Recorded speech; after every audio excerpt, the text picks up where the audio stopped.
Hello, my name is Dante Rene from the 10 Room Bizarro YouTube page where I talk about films that I believe need to be talked about more. Like tonight's film, this is 1983's That's Outrageous, directed by Mr. Fred J. Lincoln. And this is put out by Vinegar Syndrome. We have a couple photos here on the back. And here it is. That's Outrageous. 1983. You know, most people who are not as in tune with X-rated hardcore adult cinema might know Fred Lincoln from his acting role in Wes Craven's Last House on the Left. But he was involved in adult cinema as a director here and also as an actor as well. And something that's very interesting too is I believe his son also is involved in acting in X-rated cinema as well, or directing, but I think acting. Let's look at That's Outrageous here. This is such a unique film, such a unique X-rated film, and really, I know I say this a lot, but again, these are the films I'm picking. I've never seen anything like this before, and I'm very, very excited to talk about this film with you tonight. 1983's That's Outrageous is such an interesting production, first and foremost, because it was filmed in, I believe, New York and also Paris, France. Right then and there, we got something extremely interesting going on here. Now, this is a film involving not just the locations of Paris, France, and New York as characters, but also characters and stories within Paris, France, and New York. This is a movie about unconventional love, romance, friendship, loss, lust, heartache, desire, and fantasy, and family. You know, it's all here. That's Outrageous is a movie where music is extremely important. Extremely important. I'm going to go out on a limb here and say that, I mean, it might, from what I've seen so far, this is definitely one of the X-rated films where music is the most important. It has such a role. There's wall-to-wall music in this film.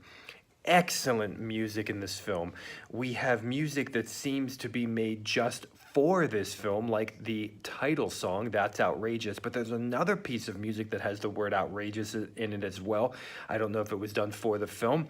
We also have tons of score in the film, instrumental pieces of music for the movie, spanning the genres of 80s pop, 80s rock, almost 70s sounding rock with electric guitar based music, romantic music, atmospheric, dark synth, kind of dream, nightmare type music, really getting into the inner consciousness and surreal qualities with the music. We also have some playful music in here as well. We have French music in here. Some exotic music in here. This is a movie that has jazz as well, almost kind of 80s jazz. And we also have some flirtations with disco in here as well. There's one piece of music that's unbelievable that starts off as this kind of romantic ballad, because we do have some piano-based romantic music in here as well. It starts off as a kind of a romantic ballad, and then all of a sudden it kicks into full gear in this groovy, funky, jazzy, just sleazy piece of beautiful music, powerful, and then it goes right back to the ballad again. So it's a very interesting song in this movie that has lyrics. So such unbelievable music in here. We do have romantic music, as I mentioned as well. That's Outrageous is wall-to-wall music. Amazing music. Lots of montage pieces in here as well, even when characters are talking and you can't hear what they are saying. There's so much in here. This is a movie that really feels like, feels like important, that important edgy Hollywood cinema, from the late 70s. It has those vibes to me.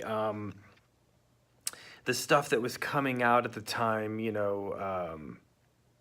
just that edgy, important stuff in the 70s. I mean, it has these vibes in here. We do have Jamie Gillis and Joey Silvera in this film, and Jamie Gillis is playing a lead in this film, and his acting ability is unbelievable. Joey Silvera as well, playing kind of a goofy character in this film, looking for desiring a lady, as Jamie Gillis is also desiring, but not one, but two ladies. We have also in here Tiffany Clark, Anna Ventura, Sharon Kane, and kind of like a quick little role there. Mai Lin, Natasha. Yes, we have lots of characters in here. We even have a masquerade ball, which can sometimes be utilized as a storyline plot point. I've seen it before in another X-rated film that I looked at on this YouTube page, and I cannot remember it right now, but I believe it's been utilized before in ways of secrets and hiding. And That's Outrageous. We have such lush cinematography in this movie. It's incredible. The cinematography looks like art pieces. It looks like, the film itself deals with art. It deals with photography. It deals with the written word. It deals with paintings. And Fred Lincoln's style with this film, I mean, even, moving between two different worlds, as we have a character in this film who's playing and living in two different worlds with two different people, and trying to meld those worlds, the way Fred Lincoln edits those two worlds together, the way Fred Lincoln takes reality and fantasy and moves between them. In one particular sequence with the constant strobe light flash bulbs of an artist's camera. We have modeling in this film. And kind of the story of an artist in this movie as well. We have fades in here, lots of interesting fades, even within sex scenes. Something very unique about That's Outrageous is that, at least initially and in large portions of the film, this is a film that is very strong in drama and dialogue. And at one particular moment near the climax of the film, it almost seems like it gets it seems like it's going to turn extremely dark. The music almost sounds horrific, with some twists and some turns in the climax of this film. But you could be watching That's Outrageous and thinking to yourself, well, man, there's not as much sex as I would normally be seeing in an X-rated film, possibly, or you could be, and then all of a sudden you're getting some amazing sex scenes as well. But you could watch this film and say, man, this is a film that could also break serious stereotypes about what hardcore X-rated adult cinema is. I mean, the lush, storyline, characters, relationships, cinematography, score, soundtrack. I mean, it is outrageous. There's a section of the film where Fred Lincoln is just utilizing a mirrored floor. I mean, it was incredible. It was dizzying the way he was utilizing this floor. I also have to shout out here Mai Lin in this unbelievable full leather type bodysuit. She looked unbelievable in here. All the women in here looked amazing, and I will say there's this crazy, as I said, and this masquerade sequence truly could only be. I mean, it stands out. If you've seen masquerade sequences in other hardcore films, it really stands out here. There's a lot going on, but it is filmed unbelievably. The cinematography is so impressive and so interesting. There's so much activity, so many different people and costumes and characters. And I love the locations. I love the loft with the stairwell up, and the bunk bed type of bed, and the loft, I guess. There's a girl swinging on a swing up above. And we have the beauties of like Paris, France, and we have real emotion. We have real desire and complexity. The complexities of love, lust, passion. In this particular film, we also have edgy, controversial themes of incest and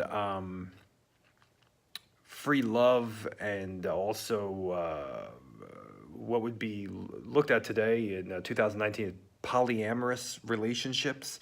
Having a kind of a committed relationship to more than one person.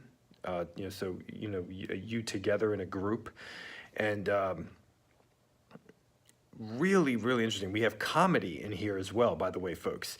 So if you have all these different genres, I mean, you also have some comedy in here. And the opening title sequence of this movie, the style of it is incredible.